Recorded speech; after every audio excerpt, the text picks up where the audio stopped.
Vokatsoa maro no entin'ny atodin'ny papelika na ihany koa ny atodin'ny kibobo no ahafantarany be sy ny maro azy. Tsy vitsy ny malagasy amin'izao fotoana izao no efa mampiasa azy ity entina hitsaboana ireo aretina maro samihafa. Vokatsoa ihany koa no azo amin'izy ity araka ity tatim-baovao ity. Manasitrana aretina maro tahaka ny alergia, aseporana, ny diabeta, ny goty, ny kolesterol, ny vavony. Zany hoe manadio ny taova ao anaty rehetra ny atodina papelika na ny atodina kibobo. Na ny ankizy na ny lehibe dia afaka mihinana avokoa ary manta ny tsara hihinanana azy. 500 ariary ny singany amin'izany.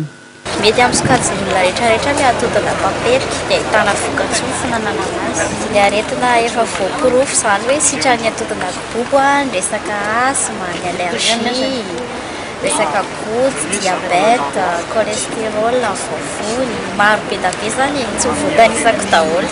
Hohanina manta aloha zany tena fihinanana azy. Hoe anao traitement ilay hoe tsara ihany koa fihinanana azy masaka hohan'ny ankizy. Izay zany aloha miara-miasa amin'ny no tena maro. Efa betsaka zany ny olona mahafantatra ilay atodina papelika. Saika efa ahitana mpivarotra atodina papelika avokoa eto an-drenivohitra toy ity eto akaiky ny fitsarana nosy ity. Maro ireo olona efa liana amin'izany ka tonga mihinana izany eto an-toerana. Efa emikemiko ihany hoe mety reny dia mihinana. Efa mba emikemiko izany fa tsy hoe vao izao fa za tsy nahita fa efa vao mahita dia mihinana. Zaho tsy nefa ilay bebe ihany dia mba sao dia mba mampatanjatanjaka.